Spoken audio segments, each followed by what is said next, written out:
नमस्कार, मैं रचना शर्मा। चढ़ती कला टाइम टीवी देख रहे सभी दर्शकों का स्वागत करती हूं। आप देख रहे हैं हिंदी टॉप न्यूज।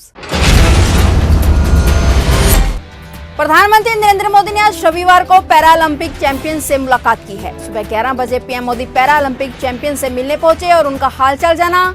बता दें कि इस साल पैरालंपिक में भारत ने रिकॉर्ड 19 मेडल जीते हैं, जिसमें 5 गोल्ड मेडल, 8 सिल्वर मेडल और 6 ब्रॉन्ज मेडल है। इससे पहले सभी पैरालंपिक में भारत ने 12 मेडल जीते, इसमें 4 गोल्डन मेडल, 4 सिल्वर मेडल और 4 ब्रॉन्ज मेडल थे। पैरालंपिक 2020 भारत के लिए सबसे अच्छा रहा है। भारत ने पहली बार पैरालंपिक में इतने मेडल जीते हैं।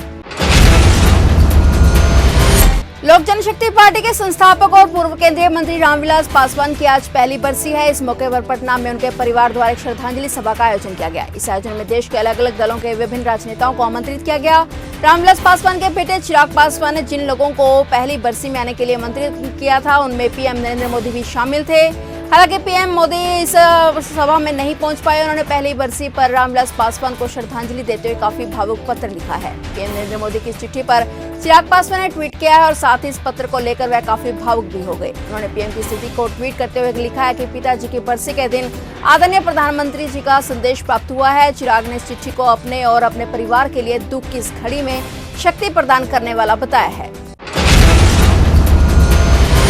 देश के कई राज्यों जैसे केरल और महाराष्ट्र में कोरोना के बढ़ते मामले देश की धड़कन बढ़ा रहे हैं। इन राज्यों में कोरोना के बढ़ते मामलों के बीच तीसरी लहर की पहले ही चेतावनी जारी कर दी गई है। आंकड़ों पर नजर दौड़ाएं तो पिछले 24 घंटे में देश में कोरोना संक्रमण के 28,591 नए मामले दर्ज किए गए, जबकि 338 मरीजों की जान चली गई। कोरोना के नए मरीज मिलने के बाद अब देश में कुल संक्रमितों की संख्या 3,32,36,921 हो गई है। देश में अब तक कोरोना के 3,84,921 एक्टिव केस हैं। इससे जबकि 3,24,09,345 लोग ठीक होकर घरों को लौट चुके हैं। वहीं अब तक कोरोना से 4,42,655 लोगों की मौत हो चुकी है। उत्तर प्रदेश के फिरोजाबाद और कासगंज जनपद में डेंगू और वायरल बुखार अब बेकाबू होता नजर आ रहा है। डेंगू और वायरल बुखार के कारण ही पिछले 24 घंटे में 9 बच्चों सहित 20 लोगों की जान चली गई। अस्पताल में मरीजों का आना जारी है। अब तक फिरोजाबाद में 134 लोगों की मौत हो चुकी है, जबकि कासगंज में 25 लोग जान गंवा चुके हैं। छत्तीसगढ़ के राजनांदगांव जिले में भी पिछले कुछ दिनों से कोरोना संक्रमण के नए मामले सामने आने लगे हैं। महाराष्ट्र राज्य से लगे राजनांदगांव के डोंगरगढ़ ब्लॉक में सबसे ज्यादा कोरोना के पॉजिटिव मरीज सामने आ रहे हैं। इसे देखते हुए एहतियातन शहर के सिनेमा घरों और वाटर पार्क को बंद करने का आदेश प्रशासन द्वारा जारी कर दिया गया है। प्रशासन के इस निर्णय को ज्यादा केस बढ़ने पर लॉकडाउन के संकेत के रूप में भी देखा जा सकता है। राज्य सरकार ने आगामी त्योहारों के समय को देखते हुए कोरोना प्रोटोकॉल का कड़ाई से पालन करने की भी अपील की है।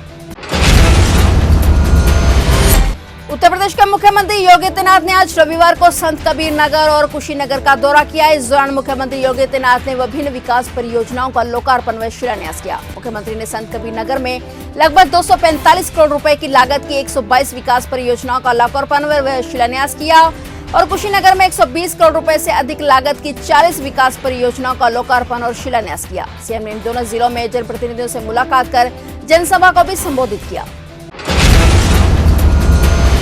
जैसे जैसे यूपी विधानसभा चुनाव की आहट तेज होती जा रही है, वैसे वैसे राजनीतिक दल अपनी तैयारियों में भी तेजी ला रहे हैं, लेकिन सबसे ज्यादा सक्रियता भारतीय जनता पार्टी की दिख रही है। माइक्रो मैनेजमेंट के तहत पन्ना प्रमुखों की तैनाती के बाद बीजेपी अब नए लोगों को पार्टी से जोड़ने के लिए विशेष अभियान चलाने जा रही है। 15 सितंबर के बाद विशेष सदस्यता अभियान चलाने की तैयारी है। उम्मीद की जा रही है कि इस अभियान की शुरुआत खुद गृह मंत्री अमित शाह और पार्टी के पूर्व राष्ट्रीय अध्यक्ष अमित शाह करेंगे। इस अभियान में पहले के लगभग 2.5 करोड़ सदस्यों के अलावा नए 1.5 करोड़ सदस्य शामिल किए जाएंगे। और अब बात करते हैं पंजाब की। पंजाब में श्रोमणी अकाली दल ने 17 सितंबर को काला दिवस मनाने का ऐलान किया है। श्रोमणी अकाली दल केंद्र के 3 नए कृषि कानूनों के लागू होने के 1 साल पूरे होने पर 17 सितंबर को इसे काला दिवस के रूप में मनाएगा। श्रोमणी अकाली दल के कार्यकर्ता उस दिन इन कानूनों को रद्द करने की मांग करते हुए नई दिल्ली में गुरुद्वारा रकाबगंज से संसद तक एक विरोध मार्च भी निकालेंगे। श्रोमणी अकाली दल के उपाध्यक्ष दलजीत सिंह चीमा ने कहा है कि पार्टी के नेता और कार्यकर्ता पंजाब के किसानों के साथ विरोध मार्च में शामिल होंगे और हर किसी को इसमें तहे दिल से हिस्सा लेने की अपील की गई है। दिल्ली एनसीआर भारी बारिश की वजह से पानी पानी हो गया है, लेकिन इस दौरान भारतीय किसान यूनियन के प्रवक्ता राकेश टिकैत ने दिल्ली उत्तर प्रदेश गाजीपुर बॉर्डर पर जल भराव वाली सड़क पर अपने समर्थकों के साथ धरना जारी रखा। इस दौरान वह पालथी मारकर सड़क पर बैठे नजर आए और उनका यह फोटो जमकर वायरल हो रहा है। हालांकि भारी बारिश के कारण किसान यूनियन की ओर से लगाए गए तंबू और अन्य ढांचों को क्षति पहुंची है, लेकिन बीकेयू नेता राकेश टिकैत ने जलभराव वाली सड़क पर बैठकर धरना जारी रखा। साथ ही टिकैत ने कहा कि प्रदर्शनकारी किसानों ने तीनों मौसम देख लिए हैं, किसान किसी से डरने वाले नहीं हैं। राष्ट्रीय राजधानी के कई इलाकों में शनिवार को भारी बारिश दर्ज की गई, जिससे दिल्ली में मानसून के दौरान बारिश का 70 साल का रिकॉर्ड टूट गया। बारिश से कई इलाकों में भारी जलभराव की स्थिति उत्पन्न हो गई।